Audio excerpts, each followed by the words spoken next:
पूर्व इस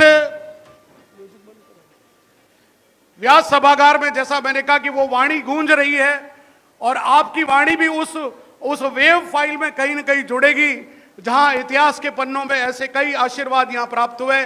मैं पूरे आदर सहित आमंत्रित कर रहा हूं समाज सेवी विक्रम गौरव सम्मान से सम्मानित आदरणीय मदन जी दिलावर को पूरे श्री राम जयराम के साथ हम उनका स्वागत और उद्घोष के साथ उनको आमंत्रित करें और उनसे आशीर्वाद प्राप्त करें। आदरणीय मदन जी दिलावर साहब। श्री राम जय जय।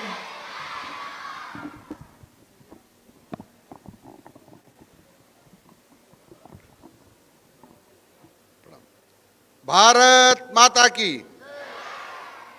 इसको हटा दे दो, ज्यादा ऊंचा हो गया। इसको हटा।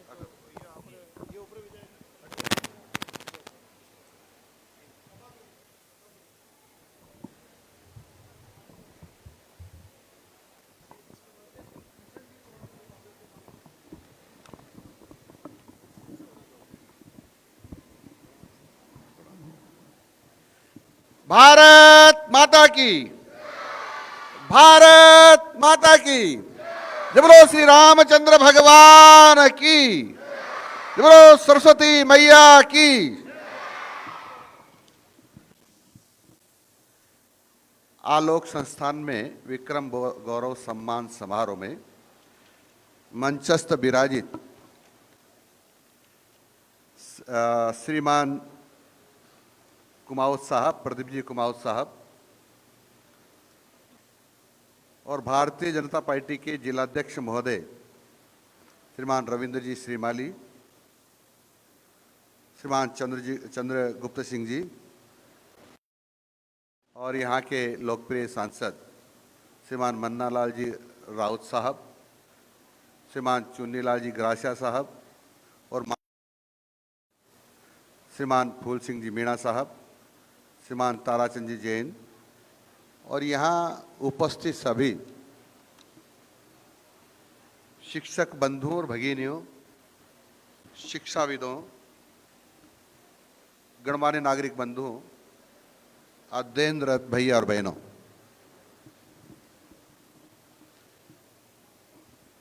मेरा सौभाग्य है कि मैं आज इतने श्रेष्ठ संस्थान में उपस्थित हूं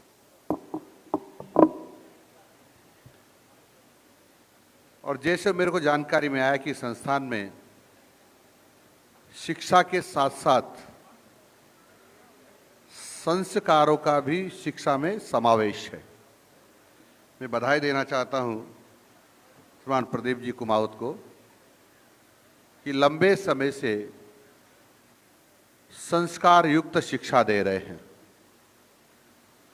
संस्कार युक्त शिक्षा देवत्व की ओर ले जाती है और संस्कार विहीन शिक्षा पशुत्व की ओर ले जाती है। इसलिए केवल शिक्षा का कोई अर्थ नहीं है और संस्कार युक्त जब शिक्षा होती है तो उसका बड़ा अर्थ होता है।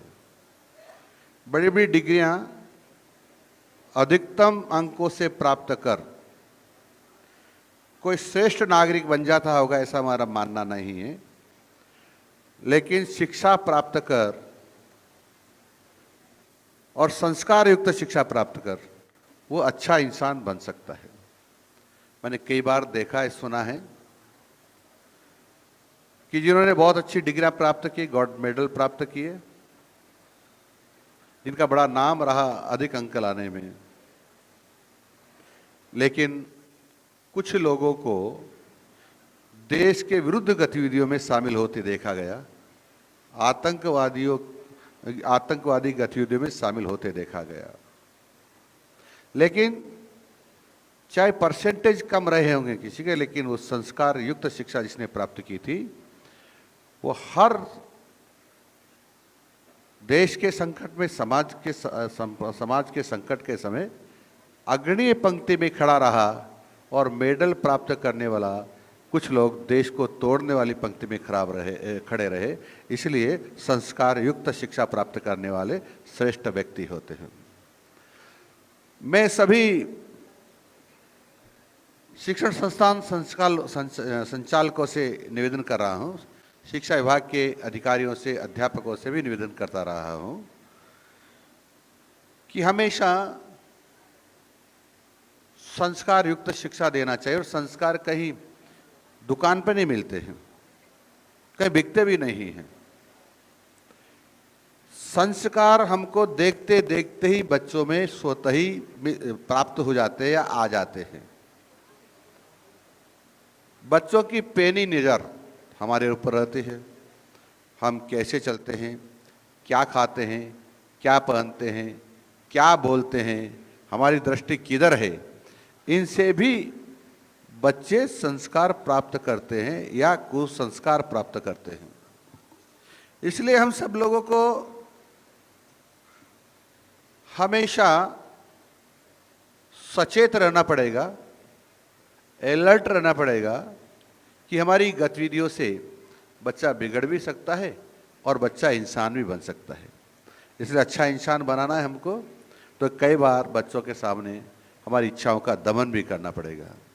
इसलिए बंधुओं, शिक्षक बंधुओं और शिक्षण संस्था संचालकों से मेरा यही निवेदन है कि हम भूल कर भी ऐसा कृत्य या ऐसा पहनावा, ऐसी चर्चा, ऐसा व्यवहार न करें जिससे हमारे बच्चों के ऊपर दुष्प्रभाव पड़ता हो। ये हमेशा हमको ध्यान में रखने वाली बात है। मैं यहाँ जो उपस्थित हूँ, बहुत बड़े बड़े लोगों के बीच में हूँ। सांसद महोदय यहाँ हैं, विधायक महोदय यहाँ हैं, शिक्षाविद यहाँ हैं, भारतीय जनता पार्टी के जिलाध्यक्ष महोदय यहाँ हैं। एक जिलाध्यक्ष के अंडर में मेरे जैसे 4-4, 5-5 MLA रहते हैं। यानी मैं यहाँ जो खड़ा हूँ, उपस्थित लोगों में से सबसे छोटा व्यक्ति हूँ। मित्रों, कुछ दिनों से आप देख रहे होंगे कि धरती माता का तापमान बढ़ रहा है। मैंने सुना है कि पाकिस्तान से जो बाड़मेर की सीमा लगी है, वहाँ 55 डिग्री टेम्परेचर हो गया था। फुलौदी की बात करूँ तो 53 डिग्री हो गया था। मैं कोटा की बात करूँ तो 50 डिग्री को पार हो गया था। यानी 46 डिग्री टेम्परेचर से राजस्थान में कभी भी कम टेम्परेचर किसी भी स्थान का नहीं रहा। यानी ये हमारे लिए खतरे की घंटी है।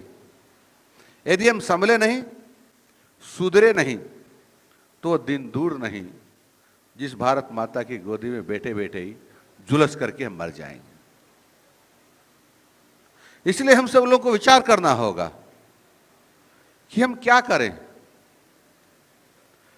इस धरती का तापमान कम करने के लिए हम क्या कर सकते हैं, इस पर विचार करना होगा। अभी ऐसी कोई मशीन तो बनी नहीं जो धरती का टेम्परेचर कम कर सके, धरती का टेम्परेचर कम कर सके। लेकिन ऐसा यंत्र भगवान ने, प्रकृति ने हमको दिया है जो धरती का टेम्परेचर कम कर सकता है। वो है पेड़ भगवान, वृक्ष देवता। वो धरती का टेम्परेचर कम कर सकता है।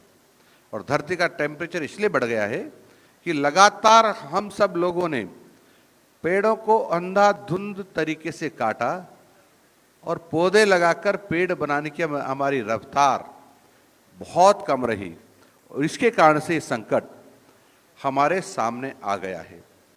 मैं बात करूं देश के, पूरे विश्व की, कि ऐसे कितने प्रदेश हैं, कितने शहर हैं विश्व में जो सबसे ज़्यादा तापमान है। तो लिस्ट बनाए तो सबसे टॉप में जो 15 देश आए, 15 शहर आए, उसमें से राजस्थान के 7 शहर हैं। विश्व में जो 15 शहर सबसे गर्म हैं, उसमें से 7 राजस्थान के हैं। अनुमान लगा लो, हम भट्टी के मुहाने पर बैठे हुए हैं। कभी भी हमारे अस्तित्व को खतरा हो सकता है या हमारा अस्तित्व समाप्त हो सकता है। मैं बात करूं प्रति व्यक्ति कितने पेड़ है हमारे देश में, तो मैं तुलनात्मक बात करूं तो कनाडा में 10,000। मैं इससे भी आगे बात करूं तो हमारे यहाँ पेड़ हैं, ग्रीनलैंड में 4,964 हैं, ऑस्ट्रेलिया में 3,266 हैं, यूनाइटेड स्टेट में 699 हैं, फ्रांस में 203 हैं, और चाइना में 130 है, यूके में 47 है, और हिंदुस्तान में केवल 28 है। और राजस्थान की बात करूं तो 20 से नीचे आंकड़ा आता है। यानी प्रति व्यक्ति जहां 472 के आसपास पेड़ होना चाहिए, वहां हमारे यहाँ 20 पेड़ ही हैं। अब अंदाजा लगा लो हम कहां जी रहे हैं।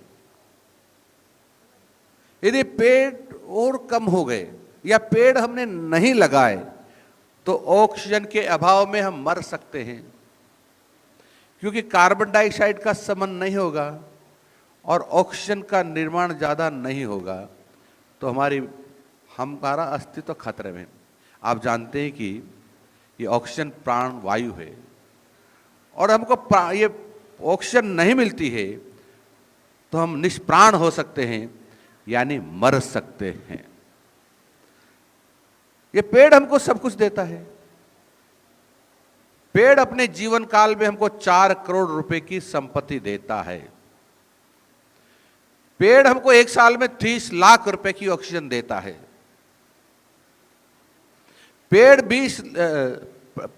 प्रतिदिन 239 लीटर कम से कम ऑक्सीजन देता है। पेड़ ध्वनि प्रदूषण को कम करता है, यानी पेड़ सब कुछ देता है। और पेड़ भारत माता के श्रृंगार हैं। भारत माता के श्रृंगार हैं पेड़। और भारत माता हमको क्या नहीं देती, हम इसके ऊपर मलमूत्र करते, यानी वो मलमूत्र सहती है, फिर भी अब तक नहीं बोलती।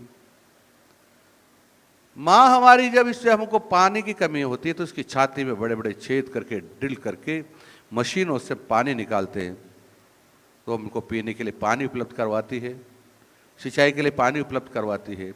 हमें बांध और नदियों से पानी एक जगह से दूसरी जगह ले जाने के लिए हम उसकी बड़ी बड़ी मशीनों से उसको खोद करके और पानी ले जाते हैं।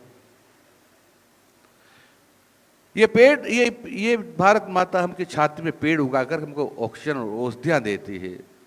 यानी जब भारत माँ हमको सब कुछ देती है तो हमारा भी दायित्व तो बन जाता है कि जब माँ संकट में हो, माँ परेशान हो, माँ व्यथित हो, तो हम भी कुछ करें। तो हम सबको संकल्प लेना पड़ेगा कि अभी भारत माँ इसलिए संकट में है, इसलिए परेशान है वो कि इतने दिनों तो मैंने मेरे बच्चों को पाला पोसा है, पर मैं अधिक गर्म होती जा रही हूँ। इस गर्मी के कारण से यदि मेरे बच्चों को नुकसान हो जाएगा तो क्या होगा, वो व्यथित है। तो उनकी वेदना कम करने के लिए हम सब लोगों को विचार करना पड़ेगा।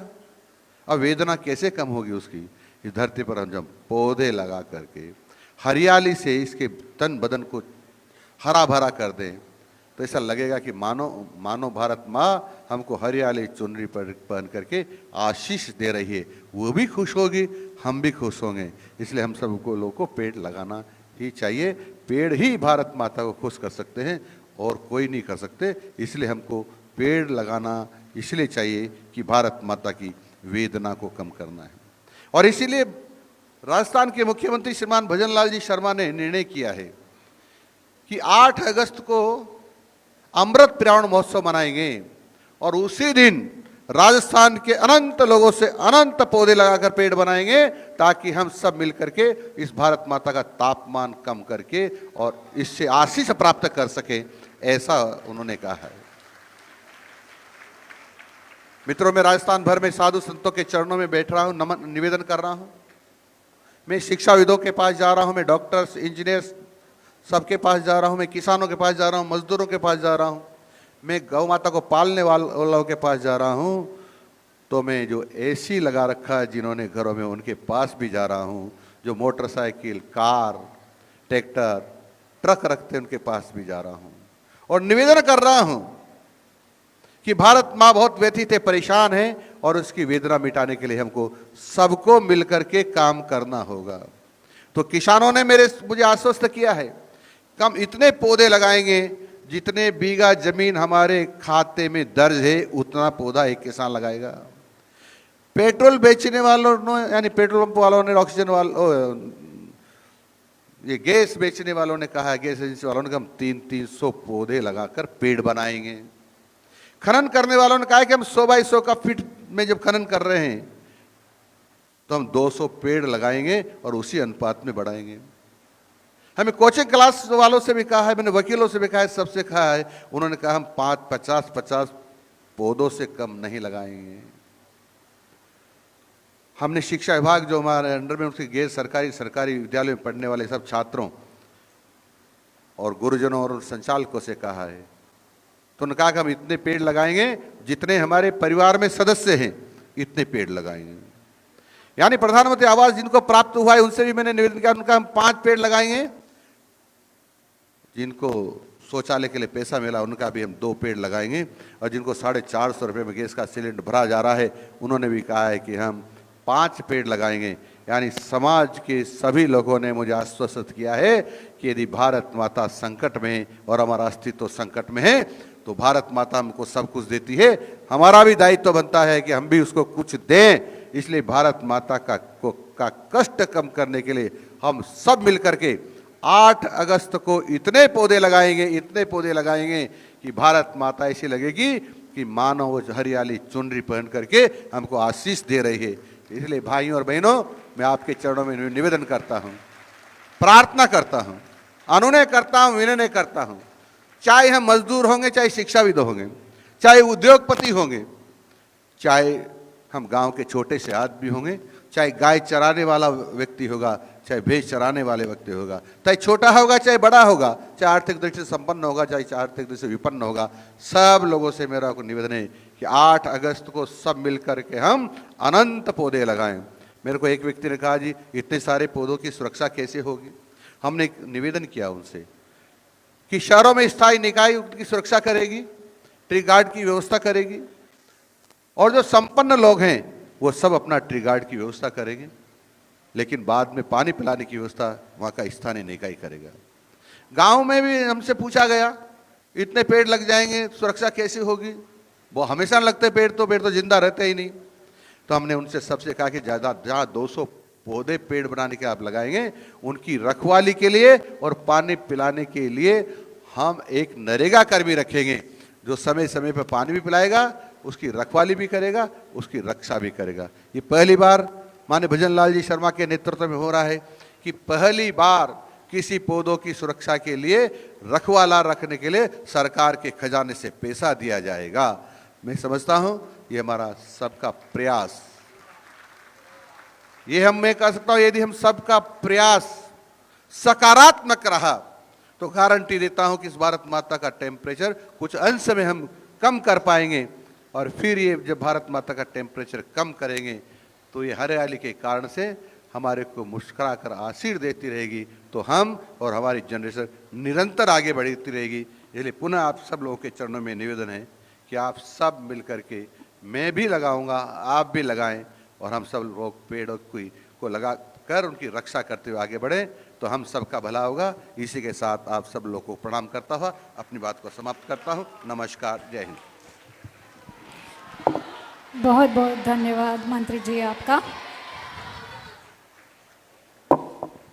बहुत बहुत धन्यवाद माननीय शिक्षा मंत्री जी। और ये इस पहल को हम आगे बढ़ाते हुए सर्वप्रथम यही हमने शुरुआत करी कि हमने सबको तुलसी का पौधे से आज आपसे शुरुआत करी कि एक बार सबसे पहले तुलसी का पौधा जो शुभ माना जाता है उसी से करें। इसी श्रृंखला में मैं हमारे बीच में हमारे नववर्ष समारोह समिति के कमलेंद्र जी और हमारे नववर्ष समारोह समिति के जिलाध्यक्ष से अनुरोध करूंगा कि वे पहले सभी पधारे हुए अतिथियों को एक एक तुलसी का पौधा वितरित करके आज इस कार्यक्रम का शुभारंभ करें।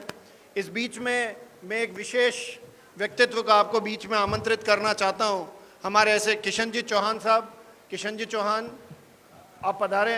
आपके ही अथक प्रयासों की वजह से आज माननीय शिक्षा मंत्री जी का आज उदयपुर के अंदर आगमन हुआ। मैं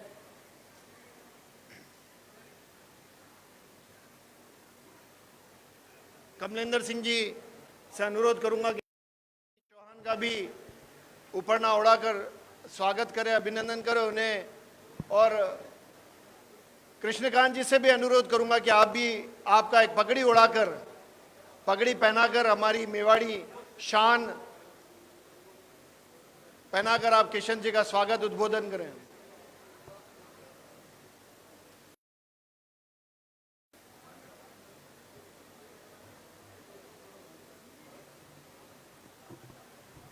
मैं अभी 2 मिनट रुक जाए अभी प्लीज, अभी 2 मिनट। आगे कार्यक्रम को बड़ा थोड़ा सा, और मैं जानता हूं कि गर्मी थोड़ी ज़्यादा है और बहुत देर से आप इंतज़ार कर रहे हैं।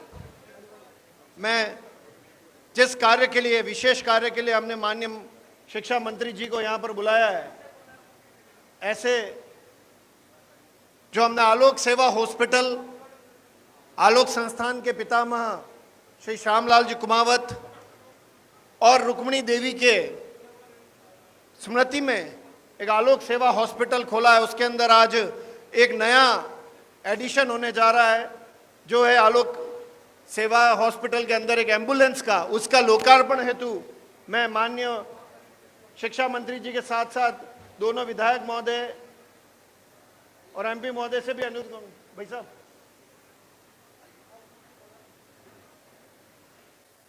मन्नालाल जी, भाई साहब, फूल सिंह जी, चुनीलाल जी, एक बार श्री राम जय जय राम के उद्घोष के साथ इसका औपचारिक उद्घाटन हम अभी बाहर करेंगे।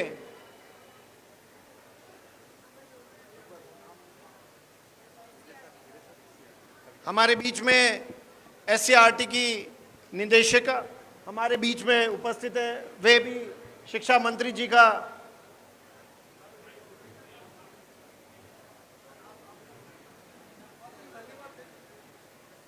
मैं सबसे पहले माननीय शिक्षा मंत्री जी का तहे दिल से धन्यवाद देना चाहता हूं कि आपने हमारे